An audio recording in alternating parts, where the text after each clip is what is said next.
Hola, vamos a ir hoy con la última clase, la última ya de la materia. En este caso es una clase que engloba muchos de los temas que ya vimos y que es sobre agricultura y sustentabilidad. Vamos con eso. Lo primero que nos tenemos que detener es en analizar un poco qué es la sustentabilidad. Y ahí tenemos un problema porque hay mucha abundancia de la palabra sustentabilidad por todos lados, a todo se le pone el término sustentable, a punto tal de que es difícil encontrar, por lo menos en el mundo agropecuario, instituciones o organizaciones que no hablen de sustentabilidad. Supuestamente todo el mundo hace lo que hace por la sustentabilidad. Bien, ahí pusimos algunas más ligadas con organizaciones más ligadas con el ambiente, como Greenpeace, Fundación Vida Silvestre, el INTA, les va a hablar mucho de sustentabilidad, la sociedad rural, agraria, que son gremios rurales, los grupos CREA, APRESID, Córdoba, la Organización de los Estados Americanos, la Unión Europea, las universidades, Monsanto, Bayer, todo el mundo habla de sustentabilidad y todo el mundo hace lo que hace por la sustentabilidad. Entonces, hay dos opciones ante esto. La primera es que estemos todos de acuerdo. Y a priori pareciera que no, ¿no? Que no. Monsanto y Bayer no, seguramente no dicen lo mismo que dice Greenpeace cuando habla de sustentabilidad. Entonces la segunda opción, que es lo que está pasando, es que hay distintas interpretaciones de esa palabra. Y vamos a tratar de meternos un poco en entender, definir más académicamente, más precisamente, de qué hablamos cuando se habla de sustentabilidad para no generar confusión y para que el uso del término eh, les permita eh, ser claros, por un lado, ¿sí? Y por otro lado, el, el aprendizaje de estos contenidos que pensamos que son importantes, ¿sí? Les permite un mejor desarrollo de la profesión. ¿Sí? Vamos ahí. Este es una captura de pantalla de una nota, linda nota, del INTA, te informa que en general tiene buena información, pero lo que la traemos para que vean un detalle que es una confusión que hay en cuanto al término sustentabilidad, ¿no? Y eso es sobre un campo muy interesante que es la Aurora en Benito Juárez, un campo agroecológico grande de 700 hectáreas, un campo que fue premiado por la UNESCO en 2016 como uno de los mejores campos del mundo. La nota es muy interesante, pero el título tiene un problema, si se quiere. ¿No? El equilibrio entre ser productivo y sustentable.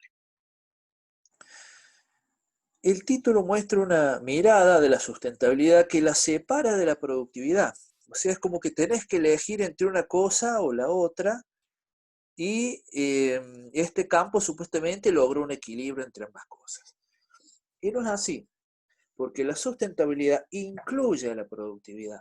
No se puede ser sustentable si no se es productivo. Un campo que no produce bajo ningún punto de vista es sustentable, bajo ningún punto de vista. ¿Sí? Por mejor resultado ambiental que tenga. ¿Sí? Pero en general hay una visión ligada a la sustentabilidad con los aspectos ambientales. En general se vincula la sustentabilidad con una mirada verde, si se quiere, o de un menor impacto ambiental. ¿Sí? Vamos a tratar de meter en la parte más teórica y de entender un poco esto. Bueno, lo que no siempre se habló de sustentabilidad. La sustentabilidad, en términos de la humanidad, es un concepto muy nuevo, muy nuevo. ¿Sí? Ya sé que ustedes probablemente eh, no habían nacido ni cerca de cuando se empezó a hablar de esto, en 1987, ¿sí? Pero yo, por ejemplo, ya era un muchacho, ya tenía 15 años. Y para que vean que es una discusión de una generación, ¿sí? No, no es una discusión antigua en el mundo. Eh, Empezó en 1987. ¿Y por qué no se discutía antes? Porque se pensaba que el mundo no iba a presentar los problemas que hoy presenta.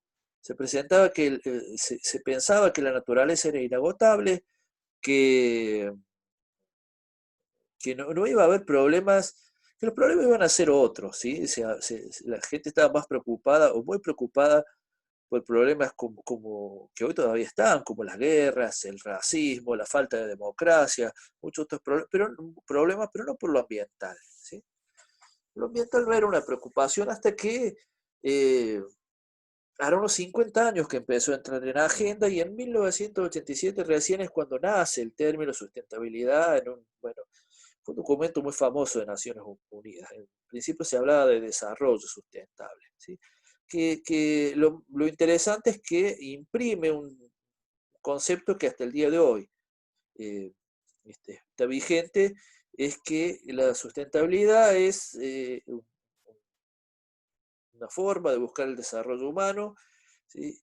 Eh, que pueda satisfacer las necesidades de la generación presente sin comprometer las de las generaciones futuras.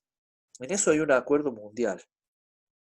Eso es la base de la sustentabilidad. Pero recién hace poco, generacionalmente, que se empieza a hablar de esto, bastante a nadie se le pensaba que íbamos a poner en riesgo a las generaciones futuras, al menos desde el plano ambiental, ¿sí? Y nuevamente hay un choque de miradas con lo que pasa en el mundo. Ya lo hemos hablado en otras clases, pero lo traemos, ¿no? Nuestra mirada, que es antropocéntrica, es decir, todo lo ve, el ser humano lo analiza todo desde una mirada en la que el ser humano es lo más importante, es cortoplacista, pensamos en plazos muy cortos, es una mirada lineal, que quiere decir que tiende a pensar en relaciones proporciones como si fueran para siempre, sí, relaciones como si fueran para siempre. Le doy un ejemplo económico. Pensamos que los rendimientos van a seguir aumentando y van a seguir aumentando, y eso es algo que va a ocurrir siempre. Yo no sé si va a ocurrir siempre eso, ¿sí? ¿Cuál es el límite del aumento de rendimiento? Y bueno, no sé, pero estamos acostumbrados a pensar en esos términos lineales, ¿sí? Eh, Fraccionarios, es decir, la realidad la dividimos en todas las partes que se nos ocurren para poder estudiarla, y así analizamos el mundo parte por parte. Y economicista, es decir, la última palabra siempre la tienen los números. Esa es la forma en que estamos habitando este mundo, ya lo hemos conversado en otras clases. Mientras que el mundo no es antropocéntrico, el ser humano es una especie nueva, tiene plazos larguísimos, de millones de años y de miles de años. Todo es cíclico, todo es cíclico en el mundo, nada es lineal. Lo lineal a veces es aparente por el escaso tiempo de vida que tiene una vida humana. Nos parece que son lineales las cosas, pero todo vuelve a empezar. Funciona como una unidad, no como por partes. Y la economía realmente, si bien lo modifica el mundo, pero en plazos de los millones de años del mundo no le va ni le viene. El mundo no funciona en términos económicos. Hay algunos indicadores que están desarrollados para medir el impacto ecológico que está produciendo en el mundo nuestra forma de vida, que es una forma eh, desde hace ya algún tiempo, ¿sí? Es una forma que está generando un alto impacto, ¿no? Eh, Uno es la huella ecológica. Brevemente lo habíamos hablado en la clase de los ciclos, ¿sí? Se estima que actualmente la huella ecológica está en 2,6 planetas. La huella ecológica es un indicador muy complejo de construirlo, pero es muy sintético. No sé, no es fácil calcular la huella ecológica, porque hay muchos valores muchas cosas a tener en cuenta para calcularla, pero da un número final, y ese número está bueno porque indica eh, en cuánto nos ajustamos a lo que el mundo puede proveernos y procesar. Es decir, Lo explico con otras palabras más sencillas.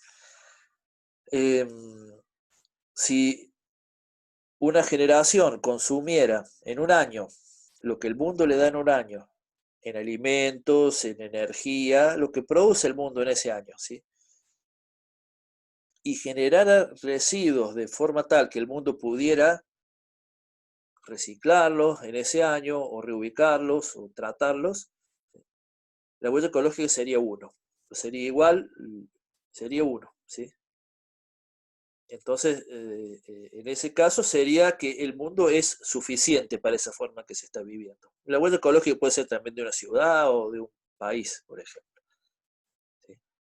El mundo hoy está en 2,6, o sea que no está alcanzando el mundo para la forma que estamos viviendo. Haría falta un mundo y medio más, porque estamos consumiendo energía fósil, como hemos hablado, porque estamos sobreexigiendo en la producción y porque no estamos haciendo un adecuado tratamiento de los residuos. Sobran residuos por todos lados. Lo verán en las islas de plástico que hay en el mar, lo verán en que no sabemos qué hacer con los residuos que andan dando vuelta por el planeta. Entonces, dependiendo de los países, hay países con huella ecológica muy alta, sobre todo los europeos y Estados Unidos, y hay países con huella ecológica baja, como son los países africanos, por ejemplo. Y en general nosotros andamos ahí, ¿no? Argentina, estamos 2,5 más o menos como el mundo. Nos haría falta una Argentina y media más también, ¿no? Fíjense que estamos como una huella ecológica equivalente a la de Francia, por ejemplo. Bueno, Estados Unidos tiene 5,4, por ejemplo. ¿No? Es decir, le haría falta 4,4 veces más, 4,4 Estados Unidos más para, bueno, producir los alimentos que come un Estados Unidos y tratar los residuos que genera un Estados Unidos. Pero el asunto es que tenemos un solo planeta, no tenemos más, ¿no? Y este es otro indicador interesante, que es el día de sobregiro, que es un indicador parecido a la huella ecológica, pero visto desde otro punto de vista. Esto ya es 2020. El día de sobregiro es, voy a tratar de explicarlo de una manera sencilla. Puesto en términos de un año, si el estilo de vida que lleva un país, una ciudad, lo que se analice, es el correcto, no debería haber sobregiro, es decir, en un año se debería consumir lo que se produce en un año, y es el mismo análisis que hacíamos con la huella ecológica, ¿no? Entonces, eso no está ocurriendo.